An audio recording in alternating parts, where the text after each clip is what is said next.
Nick, are there any NFL draft decisions that you're still waiting on? Not really. Pretty much all of those have been made. Joe Alt's the name that's going to be called first from Notre Dame this year, the left tackle. Enters the draft after just 3 years at Notre Dame. Not bad. Probably be a projected top 10 pick by most outlets. Would be surprised if his name's not called there. Not bad for a guy that was recruited and originally played tight end in his Notre Dame debut to be probably a top 10 pick there. He's the son of a former couple-time Pro Bowler for the Kansas City Chiefs, so he's got that.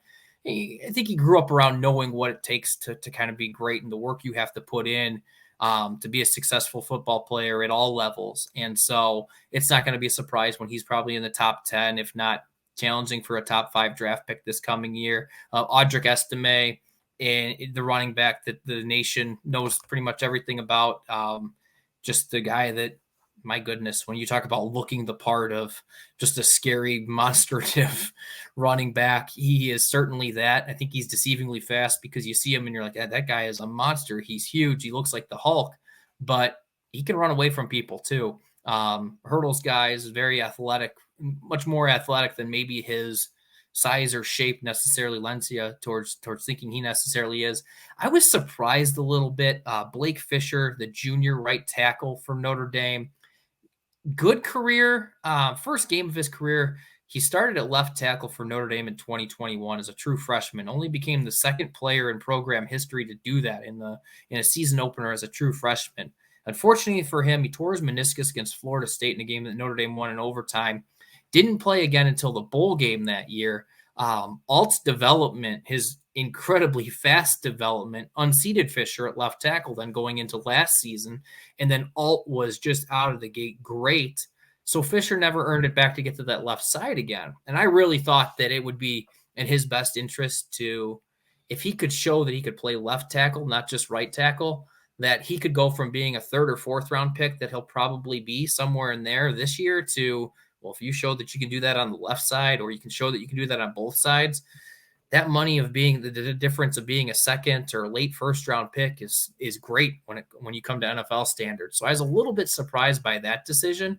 But yeah, those were really the kind of the main ones that you were looking at, and not necessarily a whole lot of a surprise. The one that I guess you technically are waiting on is Xavier Watts. Hasn't said that he's not coming back, hasn't said that he is coming back, but all signs kind of indicate that the Nagurski winner from this past year, the safety, will be returned, seeing as he's playing in the bowl game and says he can't get enough of college football. So maybe that decision hasn't ultimately been made yet, but for playing in the Sun Bowl when it seems like every other day someone else is opting out of it, for him to say that he's so strongly interested and wants to play in that game kind of lends me to think that he'll be returning for his final year of eligibility next year.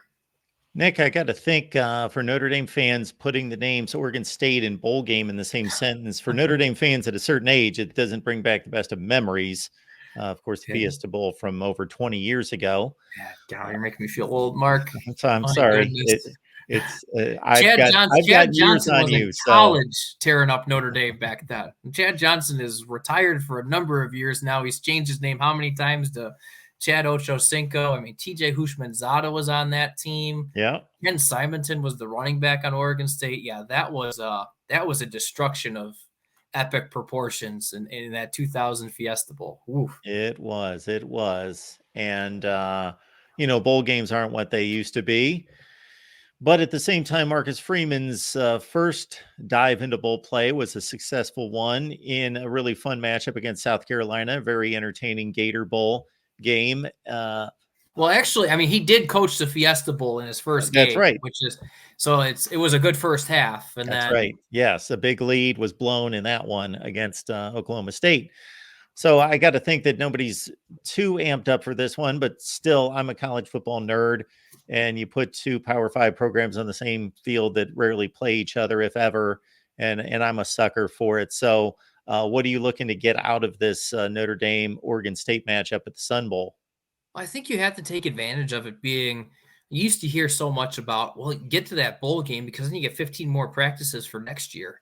And I think that's so true now because you see the opt-outs. And I'm with you. I don't know, I grew up with bowl season being so great of, hey, these teams never play each other. This is going to be fun. Or you have bowl memories or memories of matchups, and you say, all right, well, hey, they're meeting again. This will be great. I can't wait to watch the Holiday Bowl or whatever the heck it might be, the Alamo Bowl, whatever it may be.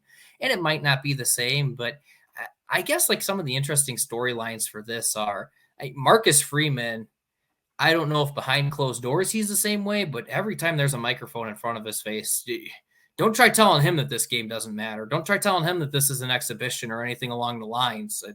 This is a chance for Notre Dame to get to 10 wins on the year. This is a chance for those who are around next year to lay the foundation for what should be a successful season, and a season that the expectation is going to be to make the college football playoff and host a home game in one of those tournament games next year. Like he is saying all the things of like, this is essentially game one of 2024 that has the opportunity to put a nice cap on the 2023 season. So don't expect this to just be show up, be happy to be there type of thing. Playing to win and set the foundation for something special next year is kind of at least the way he has worded things so far of how they're going to try to attack this. And it was interesting to me of, I don't know, you've talked about it before. Plenty of people have talked about it before of like, what does Notre Dame mean? It's not like the Lou Holtz era. It's going to be hard to ever have Notre Dame be that again, where the NBC contract comes out.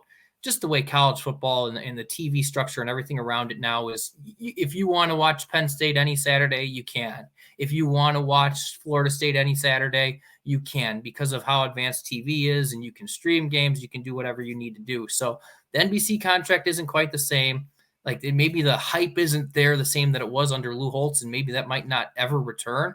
But when Notre Dame was announced to go to the Sun Bowl, it was interesting for me to see some of the Sun Bowl representatives, some of those that work with the bowl game down in El Paso, of the pure excitement of, well, we didn't even have a Notre Dame helmet because we didn't think this was a possibility for us to land. But this game is going to sell out in a day. This is going to be huge for El Paso because of the bodies that are going to come just to see Notre Dame. And so that was sometimes you get too close to it and you kind of forget of how special something can be. And there's those teams that come to South Bend where, okay, yeah, you get your MAC schools a time or two a year. You get some of your Big Ten schools that are regulars, but then you get the ones of one Oklahoma or Texas or some of the blue bloods that there isn't an annual or regular rivalry with. And they come and you're like, wow, this is a bigger than big deal, because like Notre Dame and Ohio State this year, like, wow, Ohio State's in town. This never happens. It's neat to see that from a different angle in terms of like, wow, Notre Dame is coming to this town and what it means and the impact that it's going to have on this game being sold out versus having a stadium that's half full. That was kind of interesting and fun to see as well, because you lose sight of that a little bit, and you lose sight of some of what the impact and how much that can these bowl games in some of these cities as well. And even postseason tradition that precedes us by decades, CBS and the Sun Bowl. It's the only CBS bowl game left, and they've held on to that property, and the Sun Bowl has been broadcast, and you'll have Gary Danielson and Brad Nessler doing the game, and that's what they've done for a zillion years. It used to be Vern Lundquist, but it's a CBS tradition to hang on to that Sun Bowl game, and even though ESPN's grabbed up everything else, basically, and there you go. So it takes us back to a bit of yesteryear there.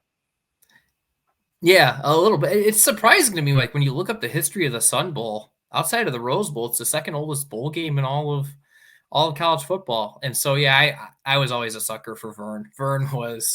It was like Christmas week. It's like, just, I don't know, hearing Vern call a football game or hearing him Army Navy the second weekend of December, something was always just right about that. And Brad Nessler's not a bad consolation prize. That gets pretty close to Vern, but I don't know if anybody touches Vern territory and just of that comfort of a college football fan.